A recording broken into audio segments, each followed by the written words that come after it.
Okay, obviously I'm a little bit later than I wanted to be this week, but it's almost like the devil doesn't want me to do this week. I don't know what's going on. Uh, this is my second attempt at recording this, so we'll see how things turn out. But it just didn't record last time, so here we go. We are going to take a look at Noah. And I want to go through some things from Genesis leading up to today's lesson as a kind of a background for it. If you go into Genesis chapter 4, starting with verse 3, there are a number of things there, verses 3 through 25. There are a number of things that kind of jump out at you. It talks there about Cain and Abel, the sons of Adam and Eve, and the sacrifices that they offered to God. And God accepted Abel's offering but rejected Cain's. And the question is why? I don't know why. I'm not a biblical scholar, but there's a bit of a clue here. Okay. In Genesis 3, it says, this is God talking to Cain, or talking to Abel, or I'm sorry, talking to Cain. He says about his offering, do what is right. If not, sin is crouching at your door. You must master it. You know, I look at that and I think the problem may have been Cain's attitude. Why would God accept Abel and reject Cain when it comes to their offerings? And I think Abel had the right attitude in giving his offering to God, and Cain didn't. Anyway, this angered Cain, and he killed his brother. Okay, why? Well, again, I don't know, but probably jealousy, probably anger, anger at God, anger at his brother. And that leads to what I think is one of the most famous lines in all of Scripture, when God confronted Cain. He said to him, "Where is your brother?" And not that God didn't know where he was. He did. But Cain's reply was, "Am I my brother's keeper?" Okay. Anyway, as a result of this, Cain was to be punished, and his punishment was to wander the earth. And right away, he was afraid that because of what he had done, when people found him, they would kill him. And God said, "No, I'm not going to allow that to happen."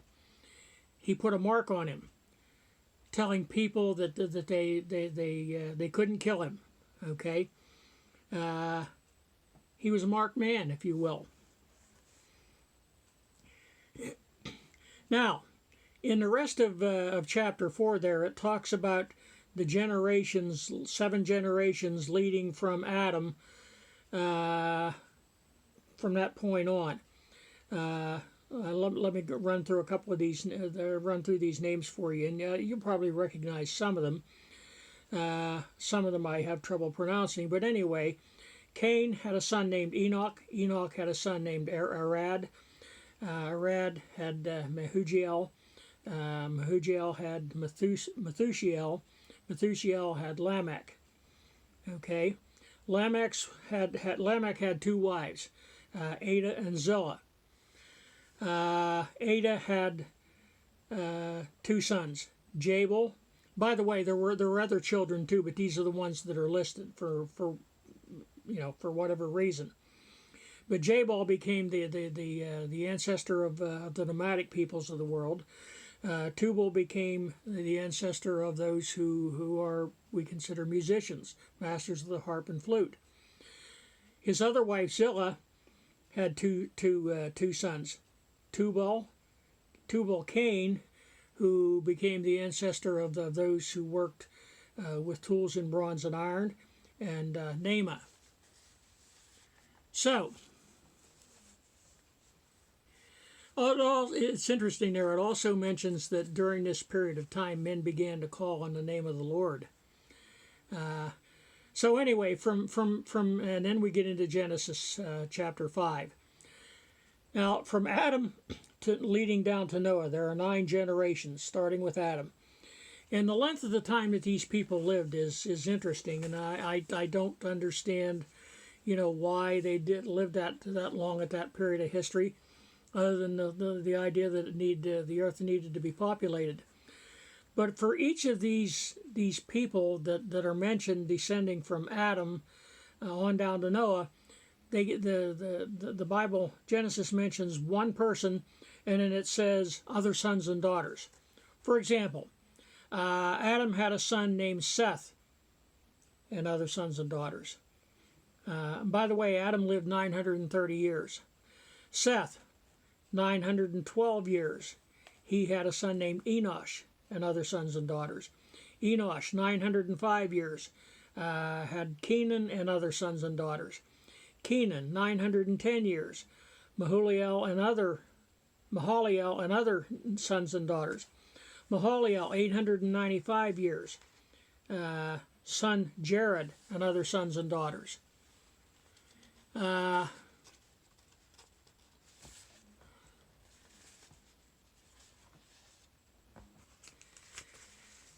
Jared, 962 years, had a son named Enoch and other sons and daughters.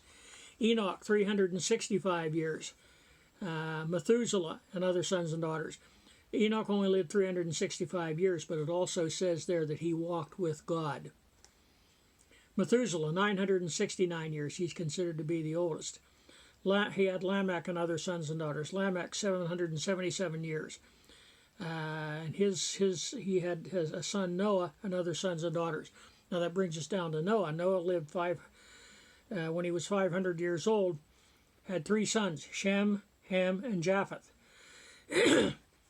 Then we get into chapter 6, and the verses 1 through 8. These are the verses that precede our scripture verses for today. It talks there about the Nephilim, the sons of God. The Nephilim are mentioned twice in the Bible. Let me find on my notes here.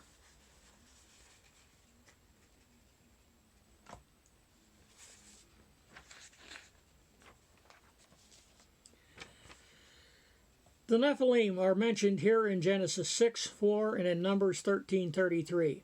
It says they were people of great size. Some think the Anakites or the Rephites of Canaan.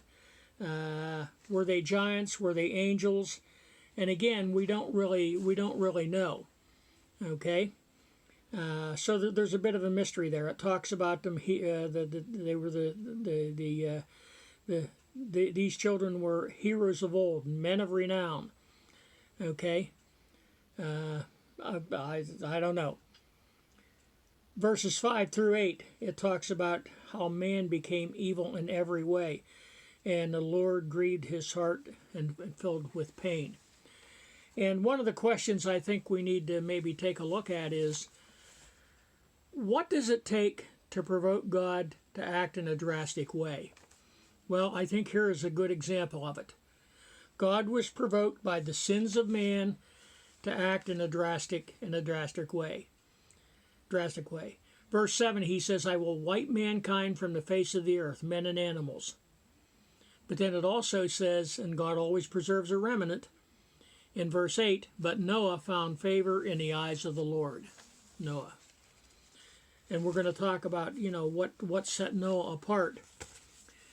God decided to destroy the earth and everything on it, and he decided to do it with a great flood. Now, the flood is mentioned in Genesis. There are also other accounts of great floods in the records of people of this part of the world. In Mesopotamia, modern-day Iraq, the first written narrative poem in history the Epic Gilgamesh about 2000 BC. It talks about a great flood. And by the way, that is recorded on Assyrian clay tablets. Ashurbanipal was an Assyrian king in the 7th century BC. He was different than the other Assyrian kings of his time, but he built a library, and he preserved these records in his library. Now, that library did not contain books as we would normally think of them. What they were clay tablets where they would take moist clay, use a stylus, and put the cuneiform marks into the clay. And we have a lot of those that are still preserved even today. But that goes back to 2000 BC. Ashurbanipal built his library in the 7th century BC. There is an Akkadian account from this part of the world, 1600 BC. It's called the Eridu Genesis. This goes back even earlier than the flood. And there's a Sumerian version also that deals all the way from creation to the first cities to the flood. There are many similarities and many differences between these and the biblical account. But the biblical account is probably, I won't say probably, it is the most accurate of them all. It includes some of the aspects of the others, but it also includes things that aren't mentioned in those. So, that brings us to our scripture verses for today. Let me read through these real quick. We're in Genesis chapter 6, starting with verse 9, second part of verse 9 through 22. The first part of 9 says this is the account of Noah. But starting with verse 9, Noah was a righteous man, blameless among the people of his time, and he walked faithfully with God. That tells us right there, right off the bat, why Noah was selected among all the people of the world at that time. He was righteous, he was blameless, and he walked faithfully with God. Noah had 3 sons, Shem, Ham, and Japheth. Verse 11, and this tells us why God finally acted the way he did. Now the earth was corrupt in God's sight and was full of violence. God saw how corrupt the earth had become, for all the people on earth had corrupted their ways. All the people, except Noah and his family. So God said to Noah, I am going to put an end to all people, for the earth is filled with violence because of them. I am surely going to destroy both them and the earth. What caused all of this? Very simply, sin. Sin. This isn't what God had intended. But it got so bad that he believed that he needed to kind of do a remake. You know, on a computer keyboard, there's a couple of buttons you can hit when things freeze up to start all over again. That's what God did. He hit that delete button.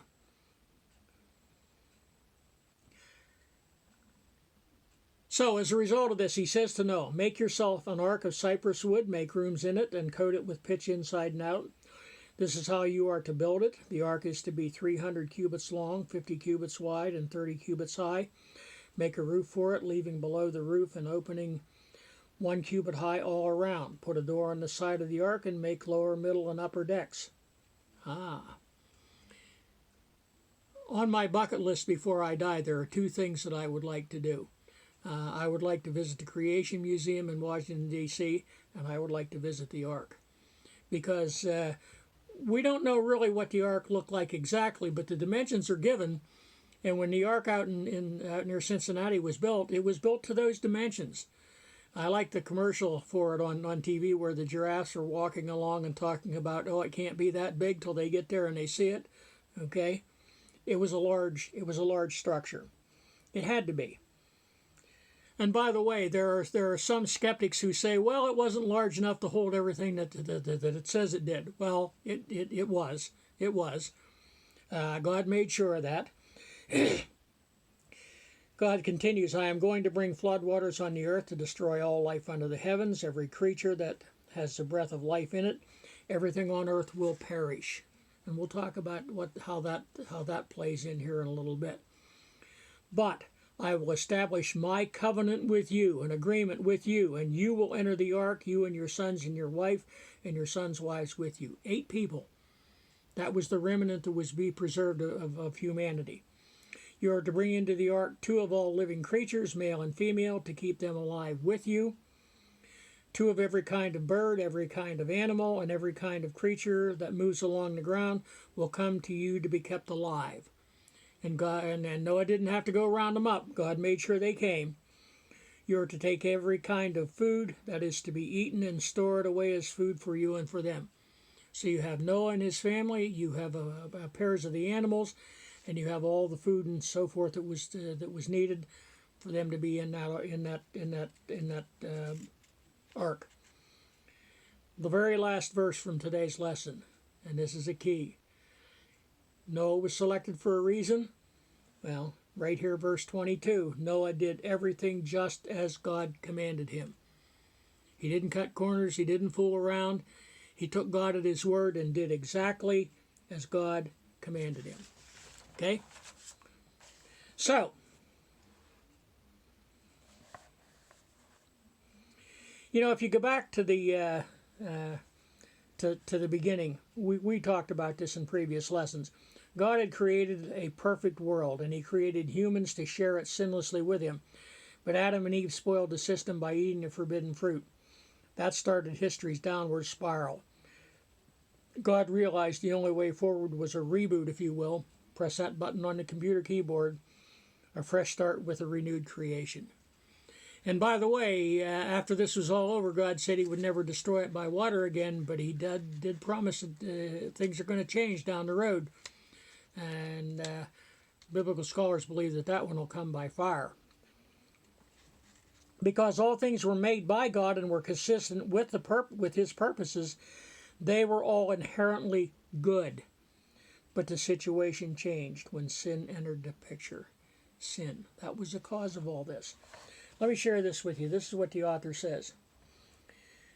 The period described in Genesis 4:1 to 6:7 between expulsion from the garden and Noah's lifetime was characterized by a dramatic population expansion and a corresponding increase in evil. Over time, God's hopeful plans for a perfect world were so spoiled by wickedness that only one option remained: to destroy humans and animals. Okay? So, that's where we are. That's where we are. Let's take a look at each of these verses one by one. Verse 9, Noah was a righteous man, blameless among the people of his time, and he walked faithfully with God. I mentioned earlier, that's why God chose Noah to do this. Of all the people on the earth, and I don't know how many there were, but the point is, there were a lot of people, and there was only one, along with his family, that was considered to be righteous. Clearly, he did not participate in the general moral decay into which the society around him had fallen. I look at that and I think, in today's world, there is no excuse to participate in the general moral decay into which society has fallen. You can take a stand. You can do what God says. You don't have to give in to the temptations of the world around us. Noah was a follower of the Lord rather than idols. Okay? While others were violent, abusive, and self-centered, Noah acted with justice toward others. He was blameless. That's the word that's used. And that explains why God selected him to play a role in this. Verse 10, Noah had 3 sons, Shem, Ham, and Japheth. 3 sons, and their wives. Those were along with Noah and his wife, those were the ones who were to go into the ark. Now the earth, verse 11, now the earth was corrupt in God's sight and was full of violence. It had gotten so bad. It's interesting because the Bible says in the end times it will be as it was in the time of Noah. I don't know whether we've reached that point yet, but I do believe that we may be headed that direction on a steep, downward, slippery slope. God intends for humans to manage the earth and all living things responsibly by following his instructions. And when people don't follow God's instructions, there are consequences. And you see what happened. This was one of the ultimate consequences of people ignoring God's instructions. Verse 12. God saw how corrupt the earth had become, for all people on earth had corrupted their ways. All the people, all the descendants of Adam and Eve, all except Noah and his family. Verse 13. So God said to Noah, I am going to put an end to all people, for the earth is filled with violence because of them. I am surely going to destroy both them and the earth. Okay? A restructuring of everything.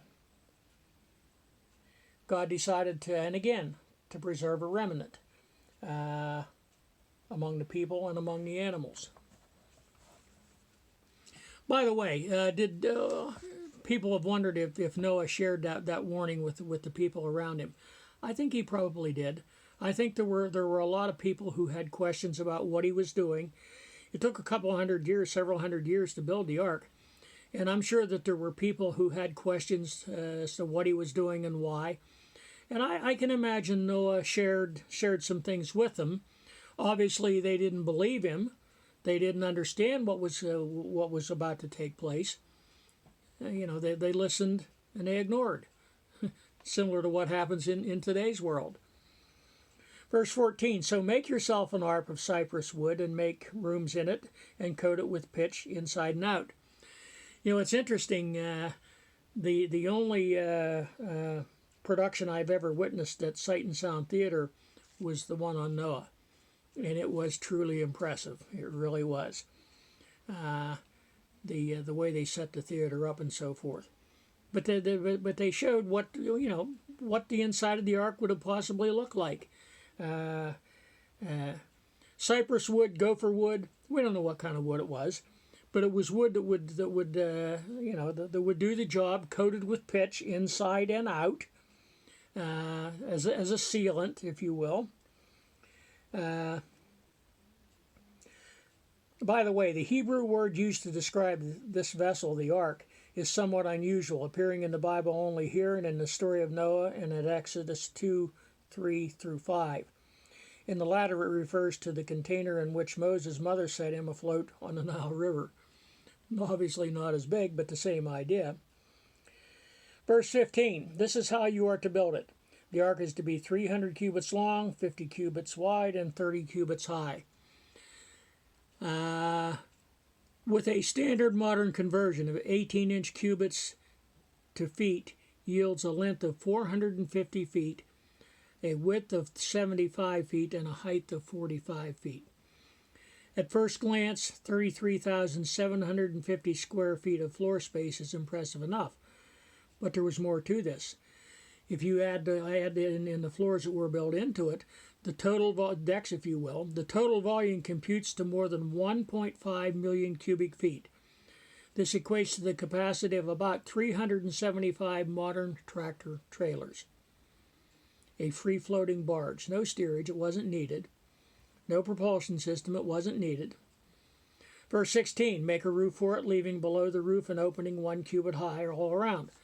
In other words, leave an opening for ventilation and for light. I can imagine the smell inside the ark if you've been inside a barn.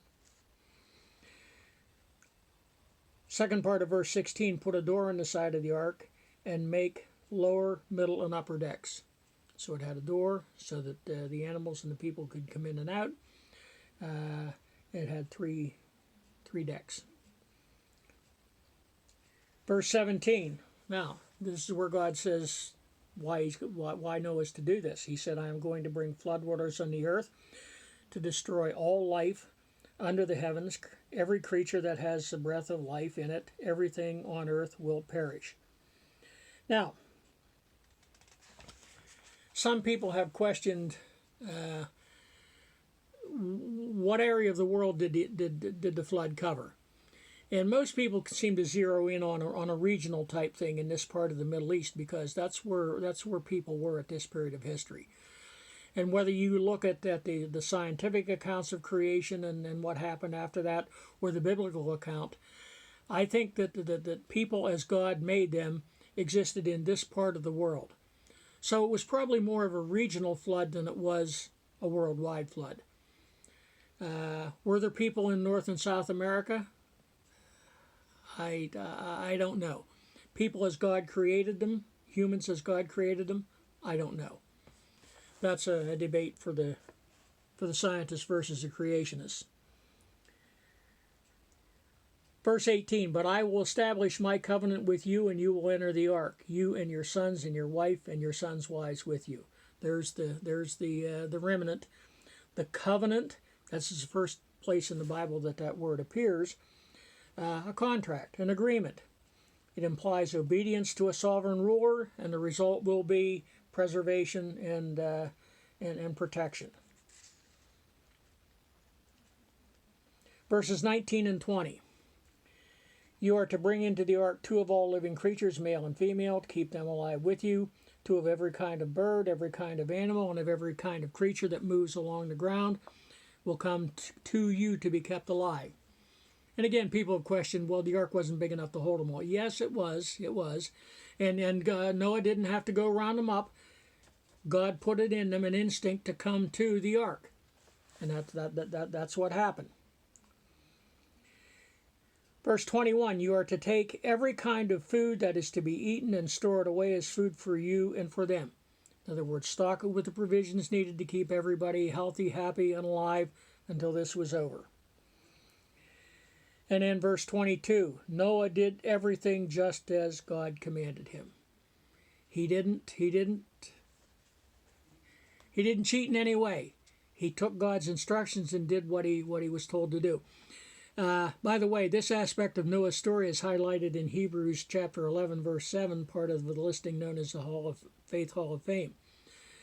This is what it says. By faith Noah, when warned about things not yet seen, in holy fear built an ark to save his family. By his faith he condemned the world and became heir of the righteousness that is in keeping with faith. Okay? Now, that completes our look at the scriptures. I want to conclude this with a short paragraph. I remember when I first did this lesson, I read this and I thought, boy, this is kind of neat, and it kind of sums things up a little bit about destroying things and how they're able to bounce back. Well, let me share this with you. It says, while we normally think of floods, forest fires, and hurricanes as natural disasters, these events can also serve positive purposes in the larger picture. Many plants and trees, for example, exhibit an adaptation called serotiny, S-E-R-O-T-I-N-Y. That means that they release seeds only in reaction to an environmental trigger. One such tree is the giant sequoia, which we're familiar with. It produces seed cones that open only under great heat. This allows these trees to take advantage of the ground opened up by a forest fire. That's how they reseed. But it takes a disaster to do it. Other forms of plant life evidence hygroscience. That means that they release their seeds only after a heavy rain, thus allowing survival in a desert. You've probably seen pictures of the deserts of the Southwest when they get a rainy period, how it bursts into bloom. These are the seeds that lay dormant all that time until the right conditions prevail. Noah's flood, as terrible as it was, served a similar purpose. Okay. And by the way, I mentioned earlier, this is not the last one. Go to 2 Peter chapter 3, verses 10 through 13, and you'll see about the other one that's coming. I'm not gonna share that with you. Look that one up on your own. 2 Peter 3, verses 10 through 13. Okay. Now, before I finish up here, our lesson for next week deals with Abram, or the man who became Abraham. And rather than give you the smattering of verses here, if you want to look it up for next week's lesson, read in Genesis 10, 11, and 12, verses 1 through 4.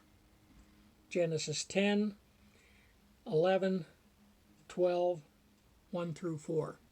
And that'll give you a good background for next week's lesson when we talk about Abraham. and his beginnings with God, his dealings with God. Okay? I thank you for listening, for watching, and we'll talk to you again next week.